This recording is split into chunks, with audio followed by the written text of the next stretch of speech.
This one is the heavy hitter. A large craft with an even larger shadow. And a destruction potential maximized. The aggressive Reconnaissance 170.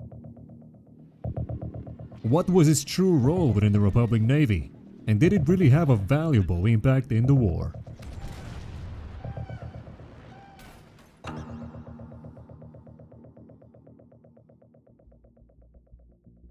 The Republic's Starfighter Corps faced continuous struggle against the Separatist Armada from the opening days of the war until the very end. Early on, however, the challenge was especially severe.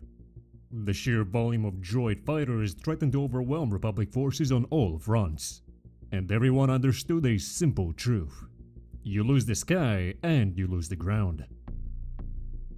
As a result, a rapid modernization program was approved in an effort to balance the odds. Starfighters like the V-19 Torrent were rushed into production, but these designs were underbaked, stopgap measures meant to hold the line until more capable platforms could be fielded. The clone Z-95, while a respectable starfighter in its own right, was still based on an older design. Y-Wing, while an iconic bomber with hyperdrive capabilities, was unfit for dogfighting, and its hyperdrive advantage was quickly dropped as no other starfighter could keep up with it. And compounding the problem was the state of the Republic fleet itself. The Navy did not possess any true Star Destroyers until later into the war. The Acclamator was a planetary assault ship, while the Venator's armament was mediocre at best. Protection unremarkable, and it was frequently outnumbered by Separatist munificence and other capital ships. Because of this, the Venator, and by extension the entire Republic naval doctrine, had to revolve around starfighter combat. Developing or replacing capital ships would take far too long compared to the rapid production of starfighters, and so the choice was made. One was the V-Wing. An imposing silhouette, mean guns, and incredible agility made this craft a fantastic interceptor and short-range fighter for the Navy. The other is the aggressive Reconnaissance 170. A joint product of Incom Corporation and Sublike Products, it was one of the most complex starfighters of its time. It went beyond the standard design, and because of that, its role was by far the most unique within the fleet. It stuck out like a sore thumb between the other fighters, and its effectiveness was often overshadowed by critical misuse throughout the war. Before we get into that, however, it's important we take a look at the specs. The craft measured 12.7 meters in length, stood roughly 4 meters tall, and spanned approximately 20 meters across, making it one of the larger starfighters deployed during the war. Power was provided by a pair of IGP-44A ion engines.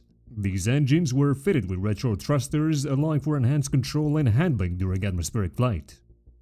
When combined with forward-mounted repulsor lifts, the design enabled a top atmospheric speed of roughly 1,050 km per hour while still maintaining a high degree of maneuverability. That speed could be pushed even further thanks to its forward-mounted deflector chute system, capable of dispersing the extreme heat generated by the air resistance.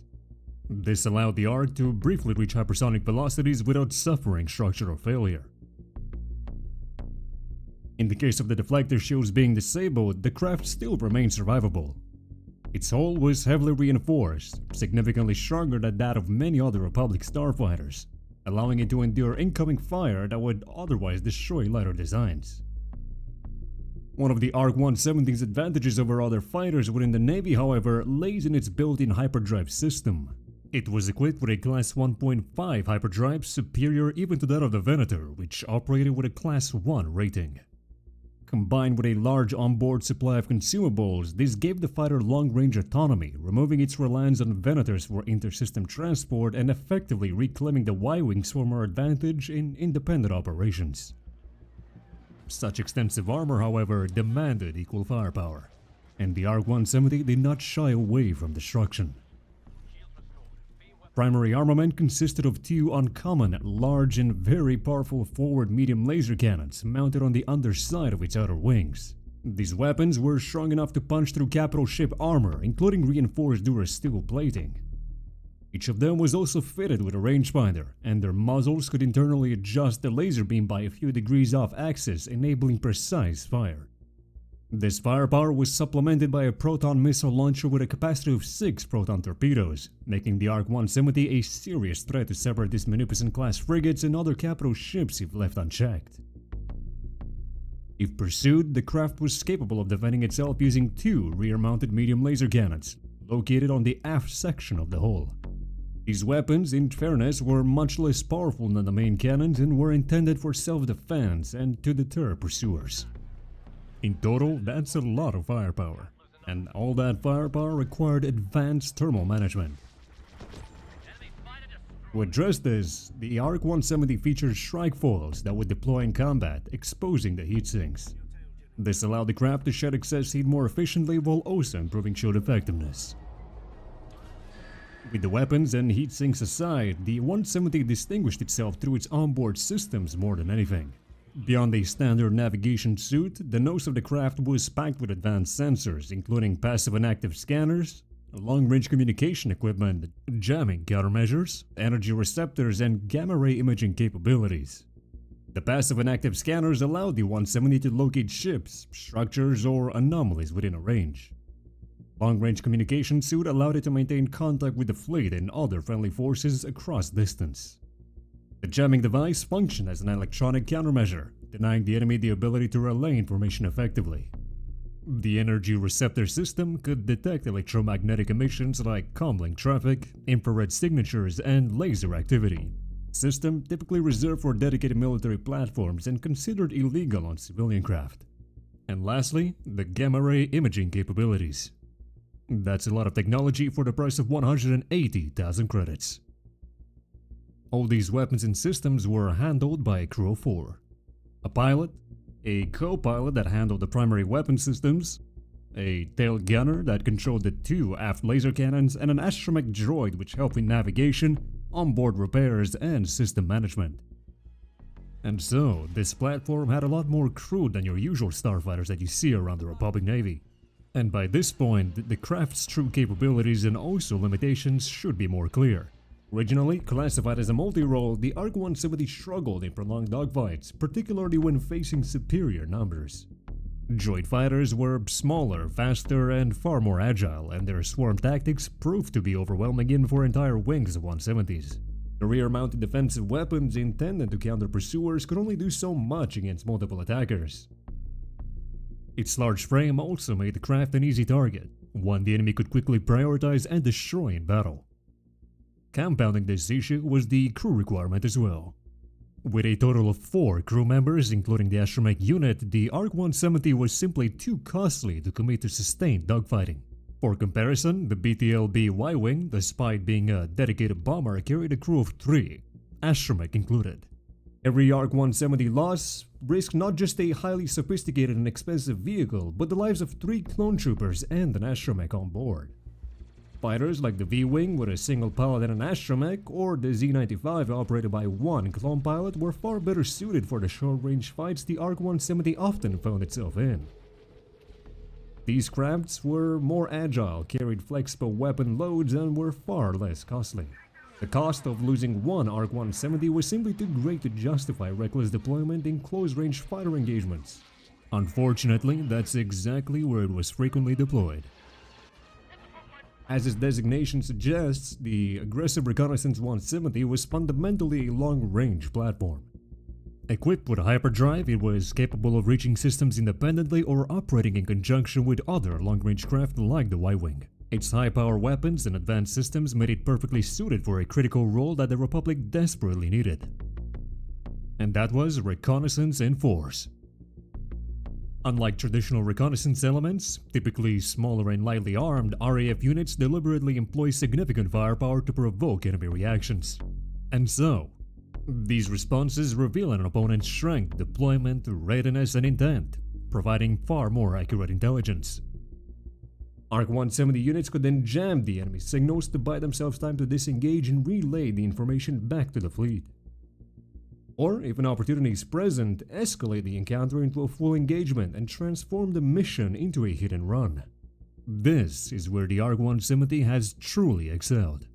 It could jump into contested systems without capital ship distractions, maneuver towards enemy positions, probe their defenses, and transmit critical data back to Republic forces. Throughout the Clone Wars, Republic naval forces frequently faced the problem of entering systems with little to no actionable intelligence. While most of the time they were documented, many jumps to other systems were a gamble. An enemy could be waiting for you on the other side, ready to ambush and ultimately destroy you. In such cases, wings of ARC-170s jump in first, scan the area, and confirm the absence or presence of enemy forces before the main fleet commits. And while it can watch for ambushes, it could do them itself.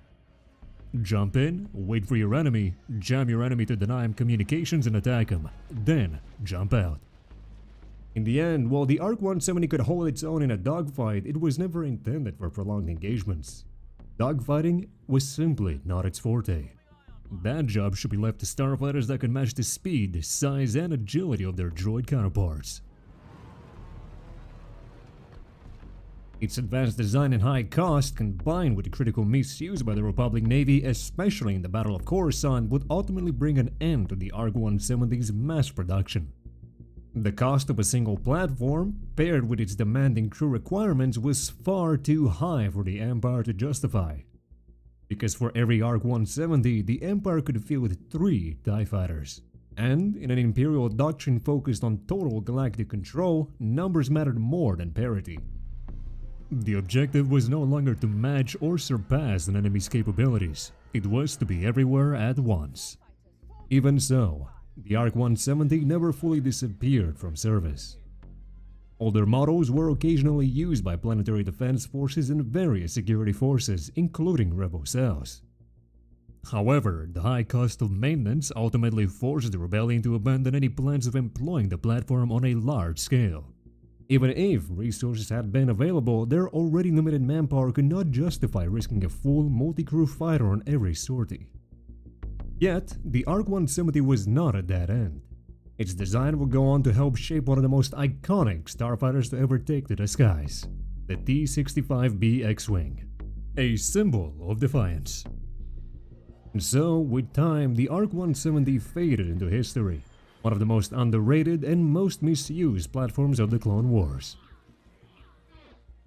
Now, what could we say about real-life analogues? When examining the ARC-170's role, it becomes clear that its closest real-world analogues are not agile dogfighters, but multi-crew reconnaissance and strike craft. Platforms, in particular, have a strong correlation with the 170. In this video, we're gonna be talking about 2. The first one we're gonna be talking about is the US Navy TBF Avenger. The craft was a carrier-based torpedo bomber designed to push directly into defended airspace. Carried a 3-man crew, pilot, turret gunner, and radio man bombardier, and was built around a simple assumption: this aircraft would be shot at. Like the ARC-170, the Avenger was larger than conventional fighters, too slow and heavy for traditional dogfighting, and equipped with strong forward firepower and a rear defensive turret. The Avenger was not expected to win air superiority. Instead, its mission was to reach the target, deliver its payload, and survive long enough to return. Then we have the PBY Catalina, a long-range patrol craft designed to operate far beyond friendly lines, often alone and often with no guarantee of support. Its missions included maritime reconnaissance, enemy fleet detection, early warning and scouting, and probing contested regions before major operations. It was armed but not to fight. The weapons existed solely to buy time.